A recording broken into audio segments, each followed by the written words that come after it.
હવે રાજસ્થાનની ધરતીથી ધીરે ધીરે ધીરે ધીરે કરતા આ ગરવી ગુજરાતમાં આવો એટલે આજ રાગ અને આજ સ્વર એ આજ રાગ અને આજ સ્વર અને આજ રાગ અને સ્વાદ સ્વર અને આજ રાગ અને આજ સ્વર પણ ગવાતું હોય શું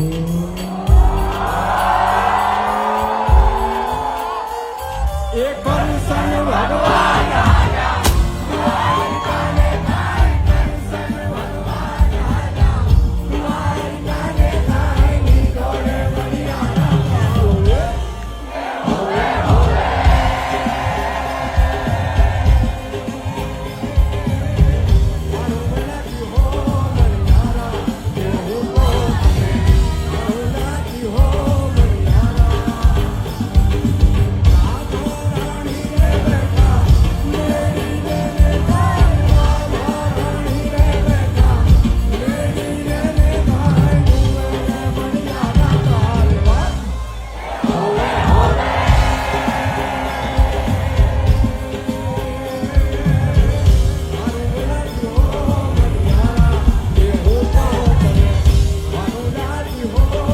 કૃષ્ણનો ભક્ત હોય તો એને 3 અક્ષર તો બોલવા જ પડે ત્યારે ભગવાન આવીને ઉભો રહે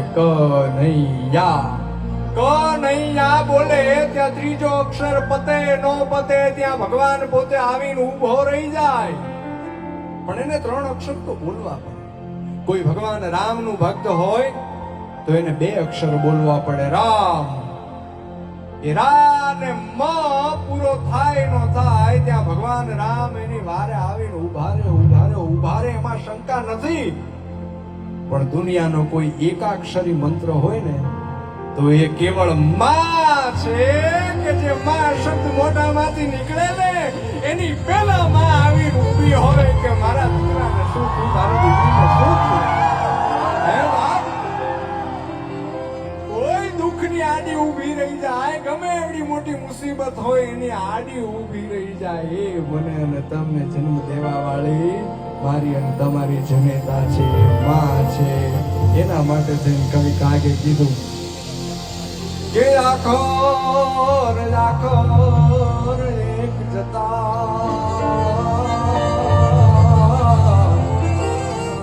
મને કરોડો ના આખર કામના ભલે ને કરોડો અક્ષર હોય દુનિયામાં પણ મારા માટે નકામું થઈ જાય બધું માં નીકળી જાય એટલે કારણ કે મોઢે બોલું જો ને માં ત્યાં તો મારા કોઠાને ટાઢક વળે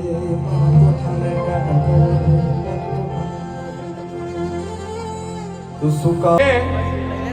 બેન છે એ પોતાના વીરના કાંડા ઉપર હાથ ઉપર એક નાનકડો એવો દોરો બાંધી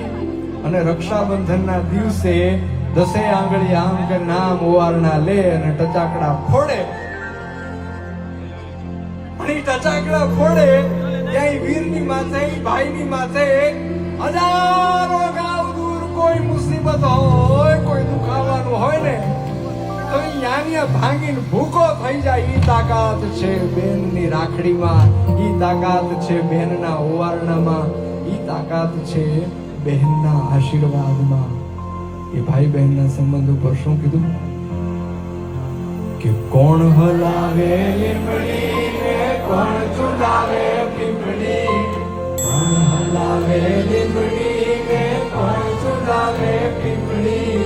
ભાઈની બેની લાડકી ને ભૈલો ચુલાવે લાડકી એ ભાઈની બેની લાડકી ને બેનડી ઝૂલે લાડકી કોણ હલાવે લીમડી ને કોણ ચુલાવે પીપળી કોણ હલાવે લીમડી ને કોણ ચુલાવે પીપળી ભાઈની બેની લાડકી ને ભૈલો ચુલાવે લાડકી એ ભાઈ